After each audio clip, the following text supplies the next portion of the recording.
everyone for being here this evening. For roll call, all members are present with the exception of Mike, who we expect shortly, and Jen Harris. Please join me for the Pledge of Allegiance. I pledge allegiance to the flag of the United States of America and to the republic for which it stands, one nation, under God, indivisible, with liberty and justice for all. Okay, we have before us the minutes for last week's meeting. Make a motion to approve the minutes of the January 14th meeting as offered. Thank you. We have a motion by Dan, second by Mari. Any questions, discussions, changes? All those in favor? Aye. Opposed? Thank you. Motion carries. We have the agenda before you this evening. I'll make a motion to approve the January 28th, 2025 school board agenda. Thank you, Mari. We have a motion by Mari. Do we have a second? I'll make a second to that motion. Any discussion? All right. All those in favor? Aye. Aye. Opposed? Thank you. Motion carries. For our school and community reports and celebrations tonight, we have Lily Payne, our SRO officer. There she is.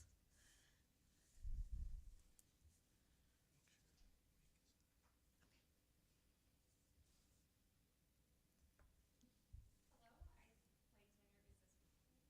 I- Hold the button yeah. down until the red light comes on. There we go. Now you're good. Okay.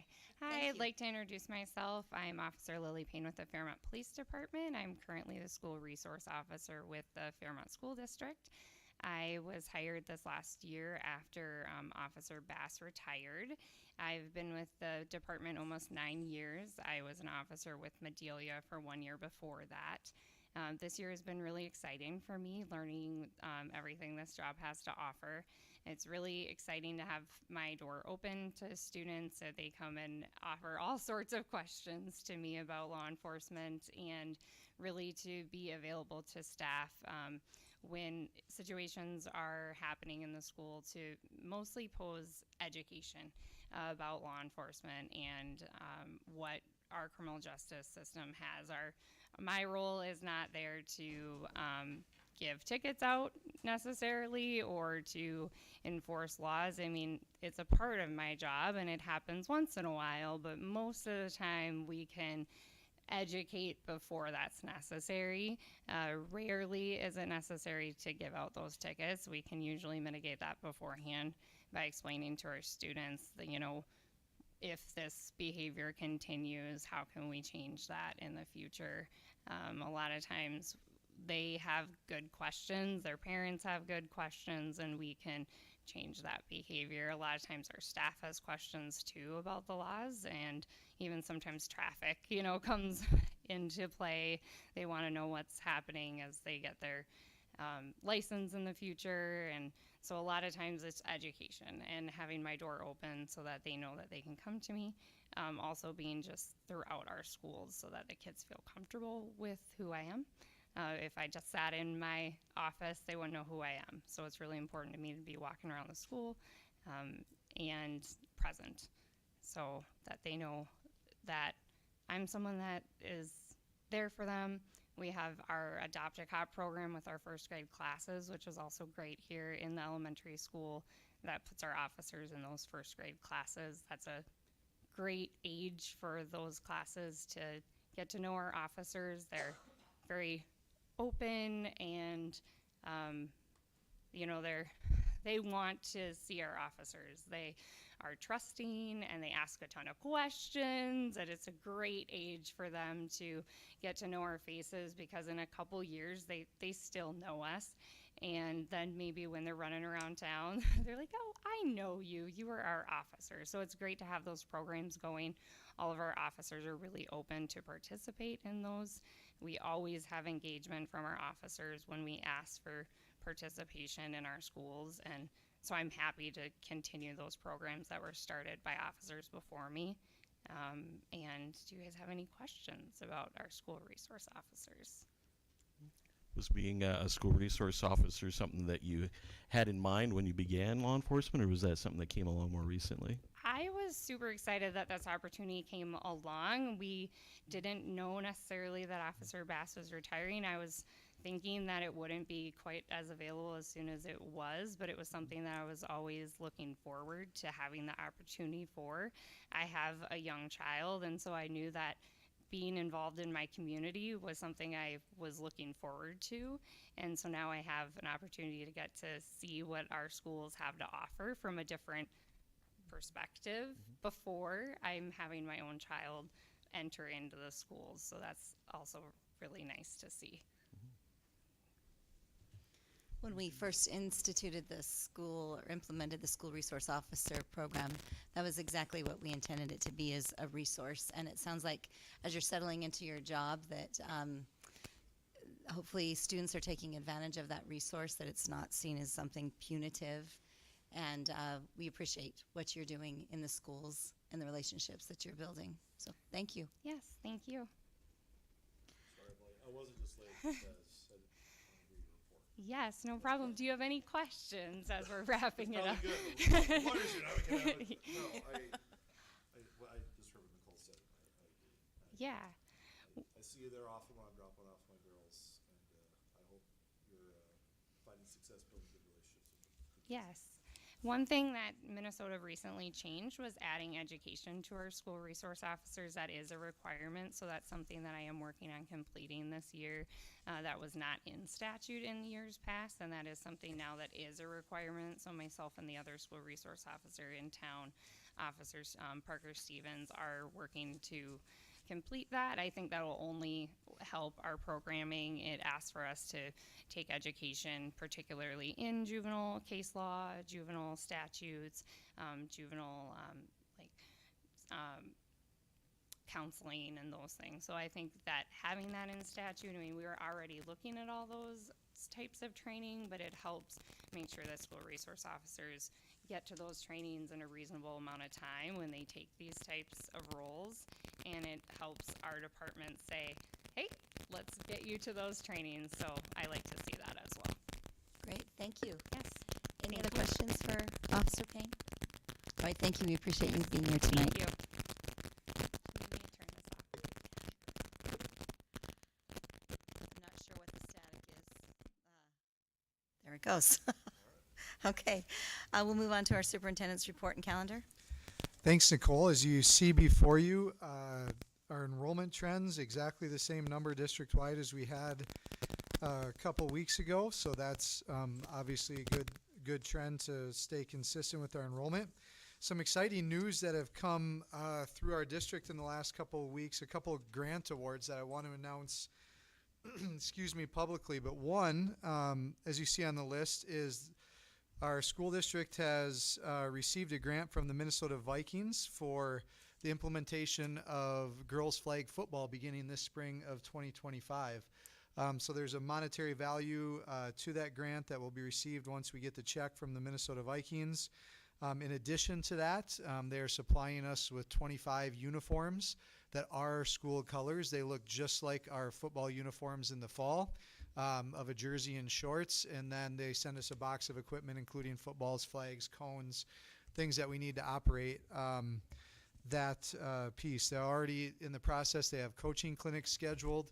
Activities Director Mahoney has put out some information to our students, so they are aware of this opportunity this spring as well, and he is also looking for those interested in coaching our girls flag football team. The schedule is to be determined. It's come about rather quickly, but with the support of our our closest professional football team in state, I have no doubt that those details are in the works and will be available to us soon. So we are the only ones in our region that are starting on this initial journey in year one with the Vikings. There are other schools in the southeast part of the state as well as the south metro area. There may be one other school in our conference that is a part of it as well, but without Matt here, I can't say for certain the scope of that. But exciting news. It will be offered as a club sport, not a state high school league sport. So more to come and more details on that. Additionally, we were notified a couple weeks ago that We were the recipient in collaboration with our local Habitat for Humanity, which we've had a great standing partnership with for a Minnesota Youth Skills Training Grant Program. So over a 3-year period, we will receive funds from the state and work with Habitat for Humanity for the construction of a home that will then be taken off-site, built in our manufacturing lab. There's still a lot of details we're working through, connecting with our Habitat for Humanity representatives and resources to make sure we're very clear on the responsibilities of the school, as well as outside supports to help make that project happen. So that's another exciting grant award that we have received. Additionally, as I mentioned a few weeks ago, leading into our attendance at the Minnesota School Board Association Conference, our request for proposal for food service will be coming up in the next, hopefully in the next few weeks. We're waiting for the state of Minnesota to release the forms necessary for us to start that process. Jessica and I have had preliminary conversations with a couple of the companies that offer food service opportunities to school districts, and as we get into that full process, we will no doubt be including additional board members, students. If you have any interest in helping be a part of the selection of our next food service vendor, we'll be looking for that input as well. But Jessica and I have been impressed with some of the narratives that the companies are sharing with us, and are looking forward to that process. At the end of last week, we also received the results of our family, staff, and student perception surveys. Those are great information. We're in the process now of organizing that data to be brought back at a future school board work session, potentially for that second meeting in February, as we're doing this evening with our enrollment, housing, and demographic data. With that, February 11th will be our next board meeting right here in the Bud Room, and I apologize I did not omit that work session that applies to tonight on the notes that you have in front of you.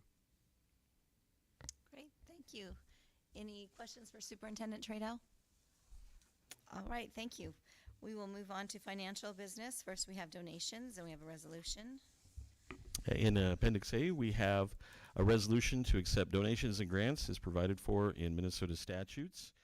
Be it resolved that Fairmont Area Schools Board of Education gratefully accepts the donation from Kiwanis Club Early Risers of Fairmont in the amount of $500 with a designated purpose for student activities at Fairmont Elementary School. I move for the adoption of that donation.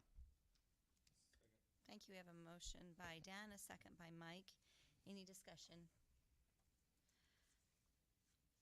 Roll call vote. Dan? Aye. Chair votes aye. Mike? Aye. Mari? Aye. Thank you. All right, motion carries.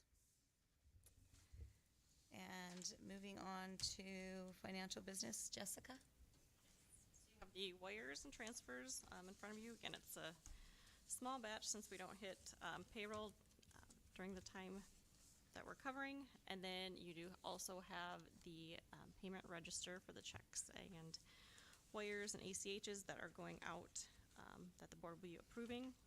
One I just wanted to point out on this listing is to Curriculum and Associates for $10,550. And that is through our Title III grant, Curriculum for Title III. So do you have any other questions on any of the other payments tonight? Can you just explain what Title III is for many people watching who don't know? Sure. So of our 4 different title programs or grants that we receive, Title III is for our multilingual learners.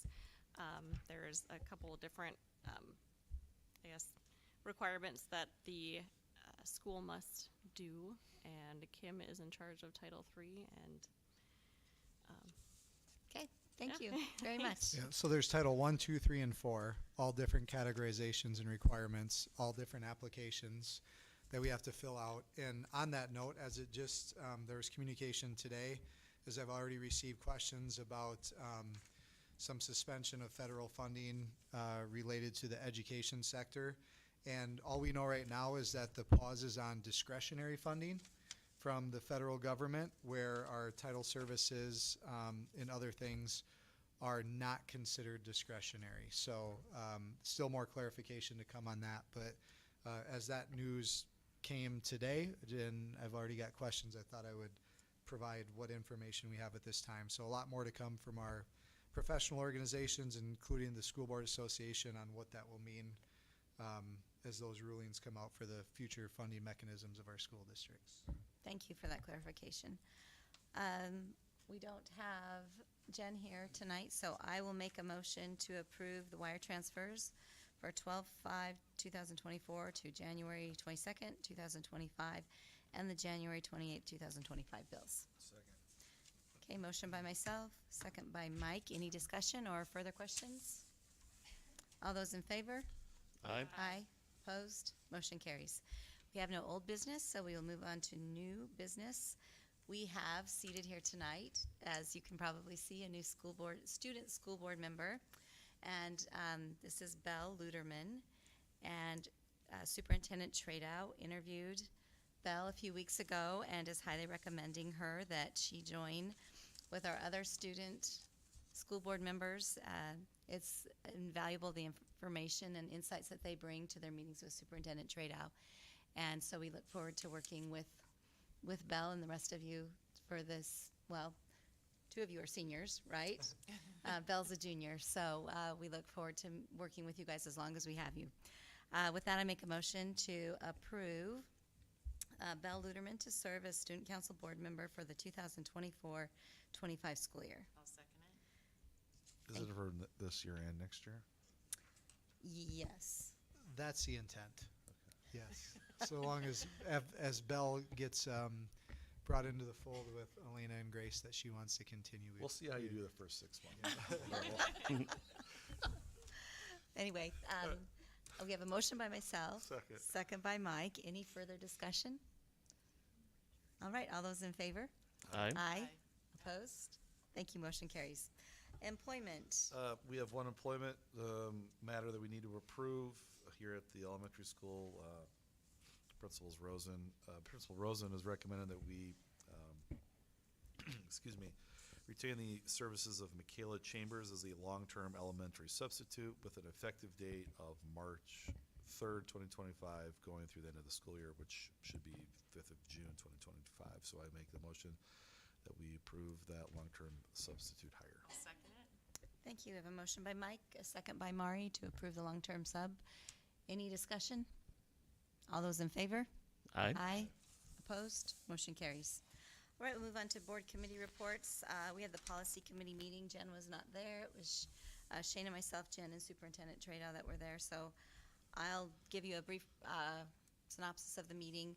Really, the probably newest policy that we actually are in the process of creating is an open gym policy to make sure that our students, families, and coaches know and are in compliance with the Minnesota State High School League open gym coaching policies that they have. So we had a first reading of it. We're making a few changes, slight changes, and we'll read it again at our next policy meeting and then bring it to the full board. Most of the other policies were extremely minor in changes, citing state law maybe was added to them, or they were all in compliance with state law, and so we didn't really have to change anything about those, and we won't be bringing those to you. There were a couple of other policies. One was graduation requirements that we sent back to the respective administrators that are responsible for those areas, just to make sure that our policy is in compliance with what we're actually doing and if they would recommend any changes. So we'll look at those again and bring those to you in future meetings. Anything else you'd like to add, Shayna? It was her first policy meeting. It was good. No, you got it covered there, Nicole. Thank you. Okay. Anything else? I would just like to offer the floor to our student members if they have anything that they'd like to share with us. I know the second semester is just underway. If there's anything exciting that you're looking forward to or anything that catches your eye, I want to put you on the spot. Well, I can talk about student council a little bit. We just had a meeting with administration this morning, and we're looking at planning our first ever color run. that will be taking place this semester, and we're going to collect donations for the Martin County Humane Society from that. And then I also think we're looking forward to our listening meeting with the school board, and I believe that's in February. So, Yep, looking forward to that. yeah. Great, thank you very much. I'll just add, our typical monthly meeting was scheduled for a week ago Monday, and I didn't ask them to get up and meet with me at 7:30 that morning. So we'll look forward to that here in February, and love the idea of finding a way to provide service to our community, as one of our school district's core values is service. So thank you to the three of you and your involvement in student council and moving service projects forward to continue that through our school district. So thank you, and look forward to many productive conversations coming here the second semester. Thank you. I know it's not on the agenda, but I didn't attend because I was not feeling well yesterday, but Southern Plains had a board meeting. I'll review the minutes and provide an update at a future board meeting here. But they did have the meeting, but I was at home with sick kids, sick myself, so I'm better now, and I'll have a full detail. If anybody wants any of the board content, whether they're their agenda or any of the items, just let me know and I will email it to you, or I'll direct you to where you can download it, just so you kind of know what's going on there. And if there's any decisions that need to be made at a future meeting, I will let everybody know what's going on, but I don't know what happened yesterday because I wasn't there. Okay, thank you. 'Tis the season for sickness to be going around. Hey, 24-hour bug's fine. That's if you're gonna get one, that's the one you want. All right, anything else? Motion to adjourn. Thank you. We have a motion to adjourn. Do we have seconds? Motion by Mike, second by Mari. All those in favor? Aye. Aye. Opposed? Motion carries. Meeting is adjourned. We'll now move into our work session, take a quick little break, get tables organized, and proceed from there.